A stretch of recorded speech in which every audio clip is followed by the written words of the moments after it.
अस्सलामुअलैकुम। SMTV global के साथ मैं हूं आमना अनफाल। सबसे पहले शामिल करेंगे न्यूज़ हेडलाइंस।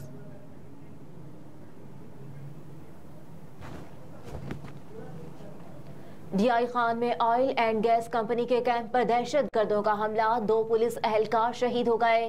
खान के इलाके दरअंदाजा में ऑयल एंड गैस कंपनी के कैंप पर दहशतगर्दों ने हमला किया। फायरिंग के दौरान ड्यूटी पर मामूर 2 पुलिस एहलकार शहीद जबकि 3 जख्मी हो गए। DSP असगर अली शाह ने बताया कि जख्मियों को DHQ अस्पताल मुंतकिल कर दिया गया, जहां एक एहलकार की हालत तशवीशनाक है।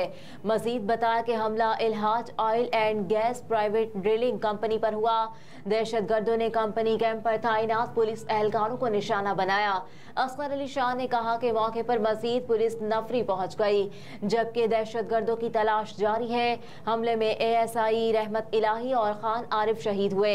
जख्मियों में आलमगीर खान, फजल रहमान और अताउर रहमान शामिल हैं। साबिक सदर आसिफ अली जरदारी और chairman people's party Bilawal Bhutto ने डेरा इस्माइल खान में दहशतगर्दी की मजम्मत करते हुए शहदा के खानदानों से हमदर्दी और ताज़ियत का इजहार किया।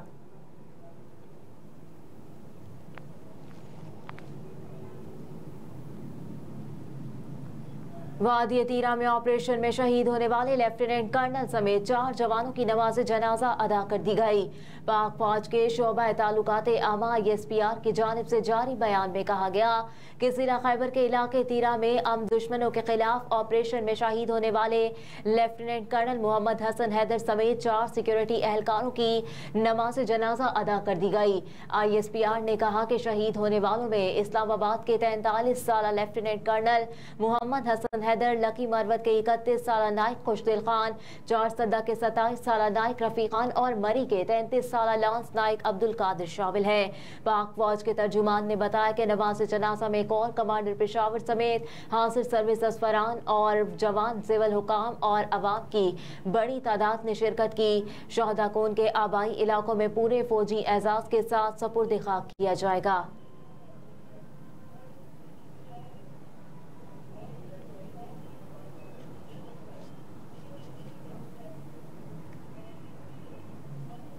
MQM वफ्द की आज नून लीग के कायद नवाज शरीफ से मुलाकात होगी। मुलाकात में आम इंतखाबात और नई सियासी सफबंदी पर बातचीत होगी। तफसीलात के मुताबिक MQM वफ्द आज नून लीग के कायद नवाज शरीफ से मुलाकात करेगा। पार्टी ज़राए ने बताया कि मुलाकात पाकिस्तान मुस्लिम लीग नून के मरकजी सेक्रेटेरिएट मॉडल टाउन में होगी। खालिद मकबूल, फारूक सत्तार, मुस्तफ़ा कमाल और दीगर रहनुमा वफ्द में शामिल होंगे। नवाज शरीफ से मुलाकात के लिए MQM का 3 रुकनी वफ्द लाहौर पहुँच गया। ज़राए के मुताबिक मुलाकात में मुल्क की मजमूई सियासी सूरत हाल, आइंदा आम इंतखाबात के बाद बनने वाली नई हुकूमत के लिए चैलेंजेस और मुश्तरका कौमी एजेंडे पर बातचीत मुतवक्के है। मुलाकात में आम इंतखाबात और नई सियासी सफबंदी पर बातचीत मुतवक्के है, जबकि सिंध में MQM पाकिस्तान, GDA, JUI फे समेत मुस्लिम लीग नून के इंतखाबी अलायंस पर भी बात होगी।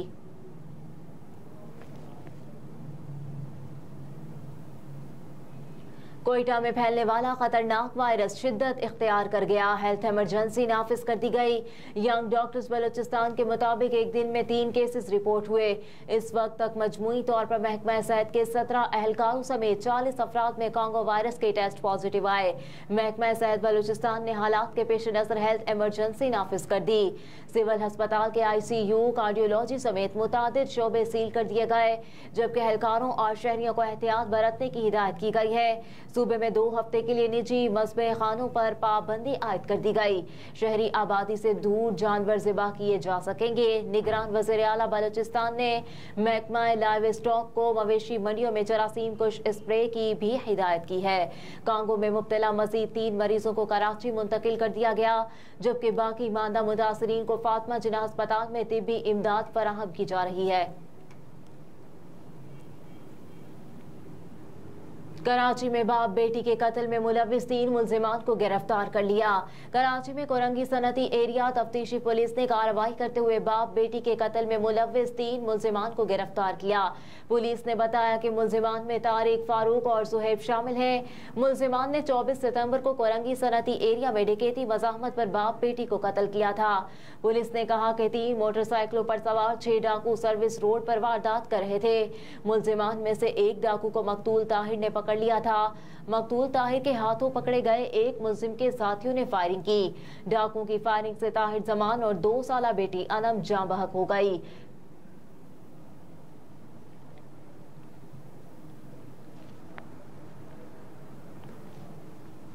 सदर का वादिया तीरा में जामे शहादत नोश करने वाले जवानों को खराज अकीदत। सदर मुमलिकत ने दहशतगर्दों से मुकाबले में शहीद होने वाले लेफ्टिनेंट कर्नल मोहम्मद हसन और सिपाहियों खुशदिल खान, रफीक खान और अब्दुल कादिर को कौम की जानिब से खराज अकीदत पेश किया। कहा कि शहदा की कुर्बानियां रायगा नहीं जाएंगी, दहशतगर्दी का मुकम्मल खात्मा करेंगे। दहशतगर्दी का मुकाबला करने वाले शहदा कौम का फख्र है। सदर मुमलिकत ने शहदा के अहले खाना से इज़हार हमदर्दी भी किया और उनके सब्र जमील की दुआ की। सदर मुमलिकत ने शहदा की बुलंद दर्जात की दुआ की और वतन के लिए खिदमत को सराहा।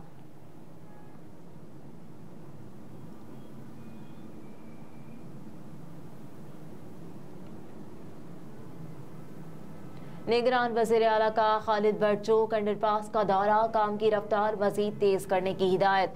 निगरान वज़ीर आला पंजाब ने अलसुब खालिद भट्ट चौक अंडरपास प्रोजेक्ट का दौरा किया। मंसूबे पर जारी तामीराती कामों की पेशरफ्त का तफसीली जायजा लिया। मोहसिन नकवी ने अंडरपास की अंदरूनी दीवारों के तामीराती कामों का मुआयना भी किया। कमिश्नर और DG-LDA Mohammad Ali Randhawa, chief engineer और कॉन्ट्रैक्टर ने प्रोजेक्ट पर पेशरफ्त के बारे में वज़ीर आला को ब्रीफिंग दी। ब्रीफिंग के दौरान बताया गया अंडरपास की अंदरूनी दीवारों के काम को आइंदा चंद रोज में मुकम्मल कर लिया जाएगा। अंडरपास की अंदरूनी सड़क पर तामीराती काम दिन रात जारी है। वज़ीर आला पंजाब ने मंसूबे पर काम की रफ्तार मजीद तेज करने की हिदायत करते हुए कहा, खालिद भट्ट चौक अंडरपास को इसी माह के वस्त तक मुकम्मल किया जाए। मोहसिन नकवी ने मंसूबे के अतराफ ग्रीन बेल्ट्स पर शजरकारी और लैंडस्केपिंग के लिए DGPHA को भी हिदायत दी।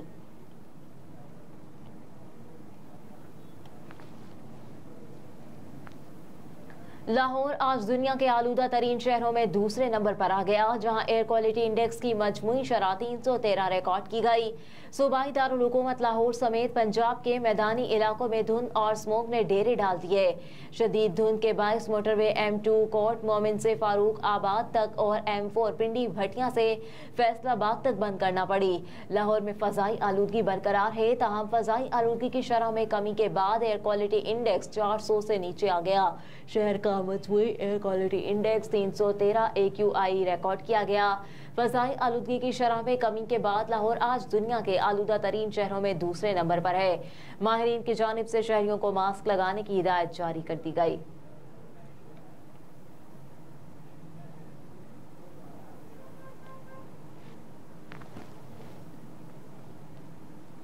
पाकिस्तान की सेमीफाइनल में जाने की उम्मीद रोशन। न्यूजीलैंड और श्रीलंका का मैच बारिश से मुतासिर होने का इम्कान।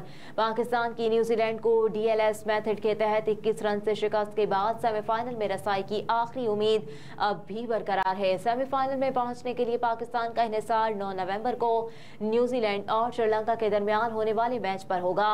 पाकिस्तान और न्यूजीलैंड के 8-8 पॉइंट्स हैं, जबकि दोनों टीमों का एक-एक मैच अब भी बाकी है। अगर लंकन टाइगर्स ने कीवीज को हरा दिया तो मैच बारिश की नजर हुआ तो पाकिस्तान को सेमीफाइनल में रसाई के लिए इंग्लैंड को हराना होगा। ब्लैक कैप श्रीलंका से जीत जाता है तो पाकिस्तान को सेमीफाइनल में पहुंचने के लिए इंग्लैंड को भारी मार्जिन से शिकस्त देना होगी ताकि रन रेट बेहतर बनाने जाएं, सेमीफाइनल में रसाई हासिल की जा सके। लेकिन मौसम की सूरत हाल देखी जाए तो मैच बारिश से मुतासिर हो सकता है।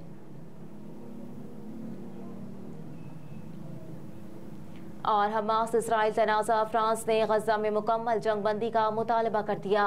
सिक्योरिटी काउंसिल के इजलास के बाद गुफ्तगू करते हुए डेवरी ने कहा कि गजा में इंसानी बुनियादों पर इमदाद की रसाई बहुत ज़रूरी है, जो कि पायदार अमन ना होने की वजह से नामुमकिन है। इसराइल और हमास के दरमियान गुज़िश्ता 1 माह से जारी जंग के हवाले से फ्रांस ने गजा की आबादी को दिए जाने वाले अब तक के इमदादी सवाल के बारे में बैनुल-अक़वामी कॉन्फ्रेंस के इनेकात का ऐलान कर रखा है। फ्रांस 9 नवंबर को गजा में शहरी आबादी के लिए एक बैनुल-अक़वामी इंसानी कॉन्फ्रेंस की मेज़बानी के फ़राइज़ अंजाम देगा। फ्रांसीसी सदर एमानुएल मैक्रोन ने भी कॉन्फ्रेंस की मेज़बानी की तस्दीक की है।